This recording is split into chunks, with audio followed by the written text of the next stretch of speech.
Hey, what's going on, guys? It's Joel from Easy Engineering, and welcome back to another video.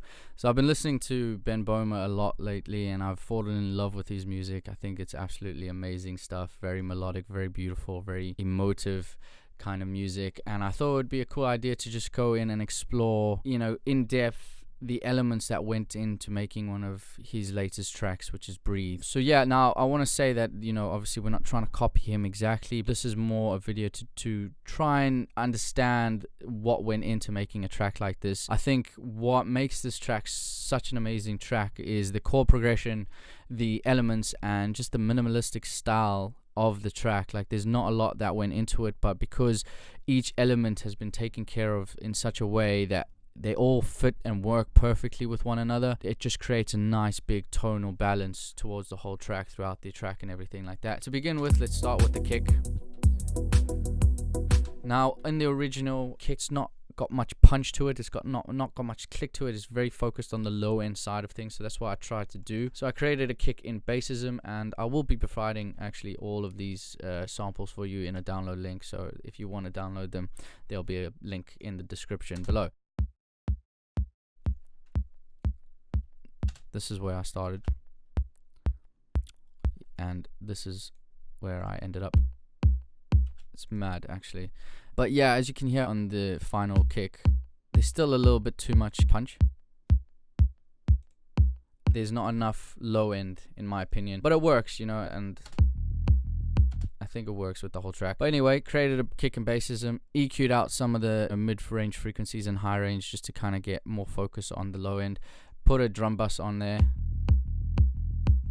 Let's see over here, actually. Bounce that down to audio.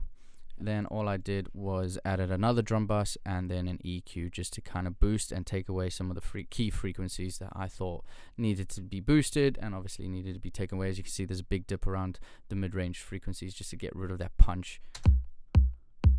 I think the drum bus does a big job in really boosting that kick and making it thick. And yeah, that's pretty much it for the kick. Now to go onto the bass, I've got two basses over here. I've got a sub bass and then a top layer bass. Now let's talk about the chord progression quickly, or just the chords for the bass. Now this track is in triplets. If you want to learn more about how to make the triplets, obviously you've got your triplet grid over here. Turn it on and it just helps you place your notes correctly. But the notes go E, G, B, A, E, B, A, and that's it. And it repeats for the entire track pretty much, and that's to do with the lead, the chords, the pad, and everything else really. And that's what makes it such a good track, is everything kind of follows such a nice chord progression. Like, this chord progression, it just really works well. But anyway, to go into the sound design for the sub, I've just got a sine wave. I've taken out some of the highs with the filter cut off, compressed it obviously to just control the dynamics. I've rolled off some of the low ends just around 30 hertz, just so it doesn't muddy up with the kick. I've put a little bit of a dip around 60 hertz, 64 hertz, just because we're obviously saturating and we've got a multi-band compressor, so I want these to really bring out the frequency content over here with a bit more character. So I've dipped it a little bit, and then with the saturator I've obviously bringing those harmonics back in with a bit more character, with a bit more bite, just to create a bit more, I don't know, just to beef it up a bit, like the multi-band compressor definitely helps control the dynamics of the entire sub and really makes it more tighter, I think. And then the saturator just gives a little bit more warmth to the sub.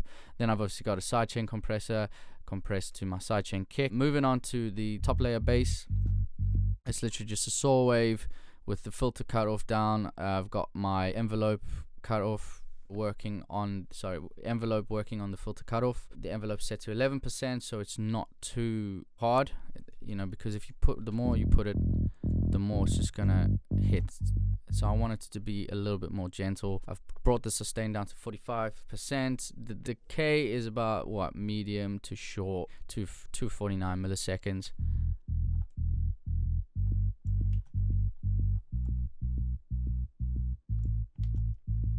And there you go. And then I've obviously got the same compressor because I want these two to have the same dynamic control. EQ'd out all the low end over here. So I've got around, starting from 100 Hertz, dipped around 174. This is just the low mids over here, which gives it the character. So I've added a saturator to bring more of those harmonics to the sound, and obviously beef up the sound a little bit. Let's see if we can add an EQ and just to see the difference. You see over here, where is it, 170? Just brings that boost again.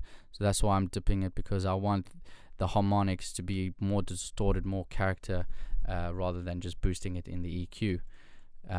Next, I added a drum bus. I think this really brings the whole bass to life.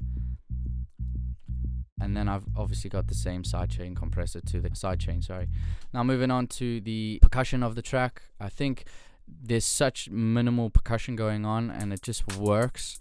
And obviously this is just the one loop, but afterwards there's a bit more. Maybe there's a hi-hat. The open hi-hat comes in after this over here. But again, there's very minimal elements within the percussion side of things. Now again, you got to put the hi-hats into triplets because otherwise it won't work. And I don't know, but with the snare, it was an interesting one because in the original you can kind of hear it like pulls in and then hits. So what I've done is I've added a snare over here that just kind of has a bit of an attack to it, you know. So when this hits, it kind of gives that little bit of an attack, and then I've got my main snare or clap working over here, and these two together. Nice. It just, as you can hear, with these two together, the first clap or snare again gives that little bit of an attack to the entire snare. What would be worthwhile is actually going in and, you know, compressing, I think, the two with the same compression, just to obviously tighten them up. We'll add it to there first, so we'll bring it around medium ratio 4:1. And again, we don't want to lose the transient, so we'll bring it above 12 milliseconds, and we want a very fast release. Now I think we'll have it around 12 dB, and let's copy and paste. Just paste you over there, bring you over there.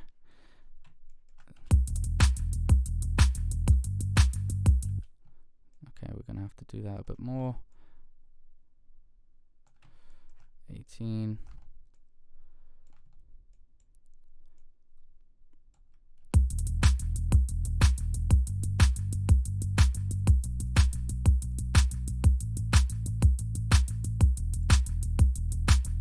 There you go. It's just tightening up both of the claps and just making them, you know, essentially one element. Cool. And then obviously you can see over here I've EQ'd out the low ends completely for both of the claps. This one, obviously, because this is my main one, I want a little bit more of the low end over here. I've EQ'd out some of the highs over here and some of the highs over here, just so they don't clash and create harshness. Now with the hi-hats, I've just layered these up a little bit more, but on this one I've given it a reverb. Sorry, I forgot to mention this is my main clap or snare over there, and I think I've added a reverb, yeah, to the hi-hat over here. I think I should also go in and just compress the two, but what I could do is just add a glue compressor on the entire drum rack over here, just to tighten up any of the dynamics.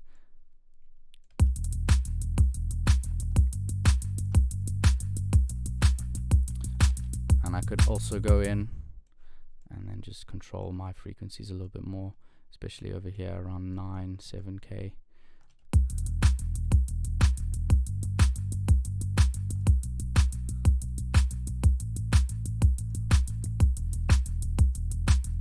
Filter out some of the low end, and there you go.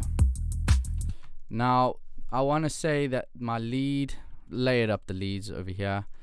And I want to say that the sound design is definitely not as close or not as good as the main lead, but I think Ben Bohmer is using a lot of hardware when he makes these sounds, and it just gives a certain character to the sound, obviously. But this is done in Operator, and I will provide the instrument rack in the download link. But when I first listened to the track, I thought it was an arpeggiator, and it took me a while to realize that it wasn't an arpeggiator. It's actually just kind of like a plucky sound with an echo set to triplets that gives off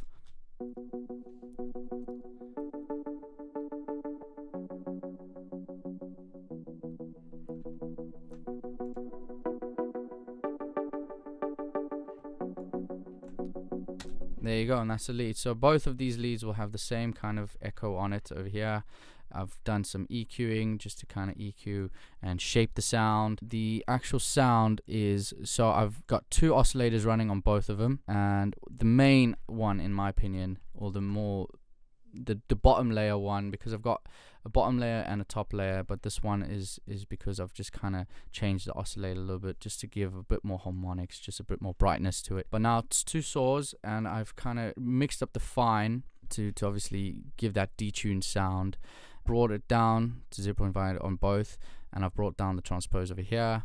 See, and on the other one, it's the transpose is not brought down at all, but the course is still the same over there. But on the main one, I've got the filter cutoff, I've got my decay at 1.10 seconds, the sustain very low because I want to create that pluck. Now I've got the envelope at 20%, maybe we can go to 30%.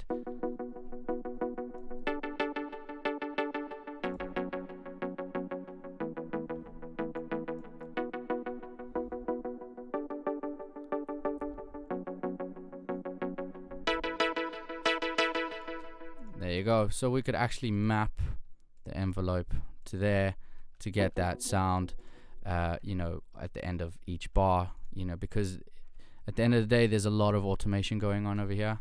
So let me see if I can find it for you. So this macro is set to my release for both of them, and it's because you can hear at the end over here,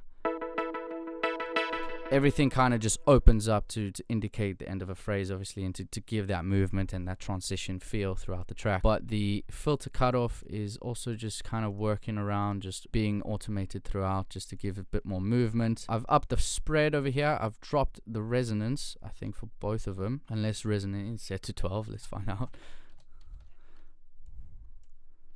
No, yeah, I did drop the resonance. I've opened the spread for both of them to 70%, and I think that's it really for the sound design over here. So the sustain for the top layer, done some envelope ADSR to my actual oscillators in the top one, just to give it a bit more character, shape the sound a bit more, add to that pluck a little bit more. And I think it works at the end of the day.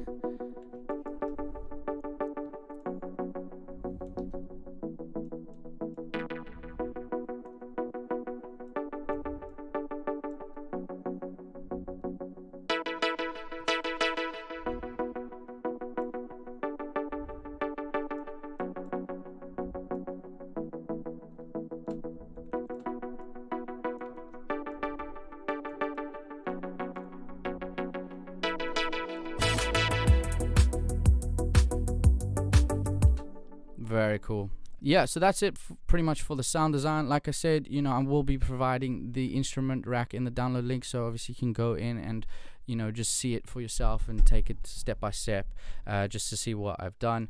Now I've added a group channel just to kind of obviously tighten up the sounds, shape the sound a little bit more. So I've got my glue compressor, my EQ, just to EQ out any of the low ends so we don't create muddiness. I've got Saturn saturator going just to obviously add a little bit more character. And what I found recently in C6 is some amazing presets. Acoustic body is really giving more character to the sound, but what I found is mastering C is also very good, especially on your basses. More on that later. And then finally just some more EQ, just to obviously EQ out any of the low end that this and this might have brought into the mix.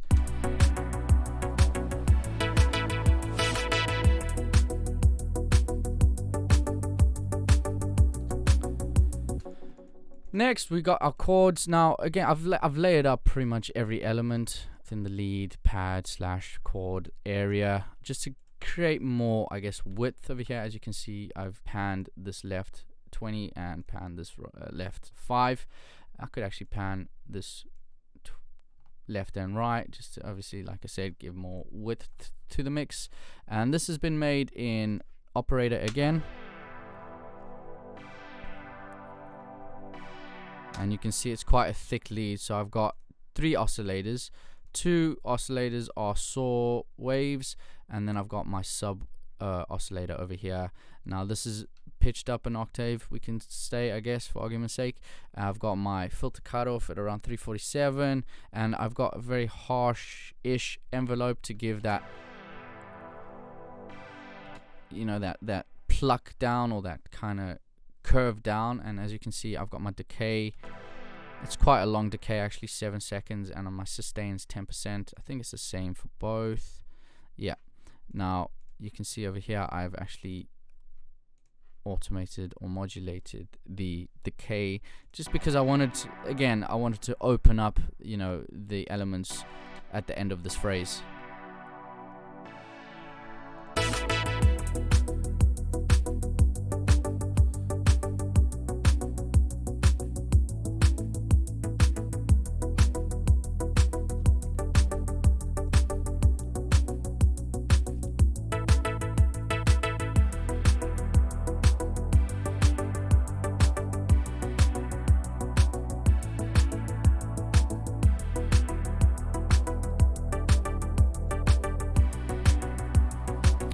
Oh, sorry, I was actually planning on doing this, is adding a main filter, just to obviously, because in the original, yeah, he's automating the chords. I wanted to kind of just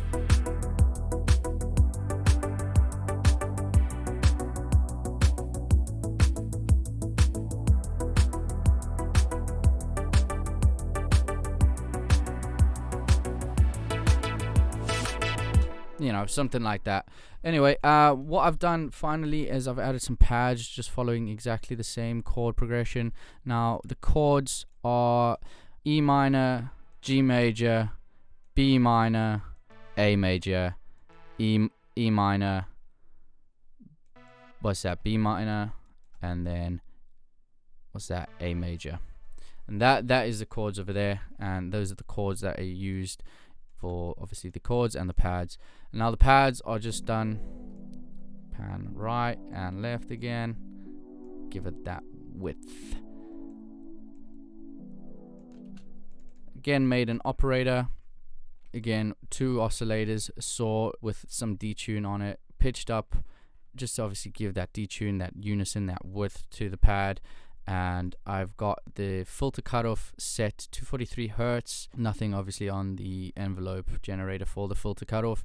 But what I've done is I've added an LFO to the filter, just to give a little bit more movement, you know, modulation throughout the track. And I feel like adding this pad in, because I'm pretty sure there is a pad, it just creates that space, that environment for the track to really breathe. And it just gives that, you know, life to it, really. Now what I've done is I've got some EQ and some reverb. I could probably go in and, yeah, there you go, I've done it, compressed the pads a little bit, obviously taken out some of the low end, and I've added in, you see my mastering C preset on C6, and then obviously taken out some more low end, just in case the C6 has brought some of the low end to it.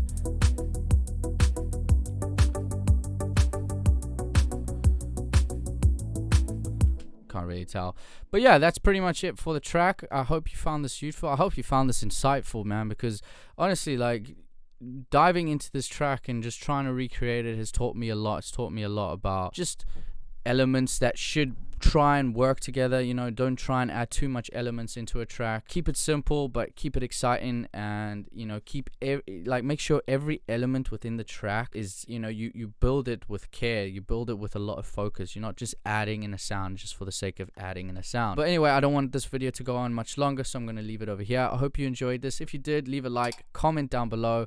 If you want to see more of these videos, then you know what to do. Subscribe, and obviously hit that little bell button on the side if you want to get a notification for when I release another video. Anyway, that's it from me. Thank you very much for watching, and I'll see you guys in the next one.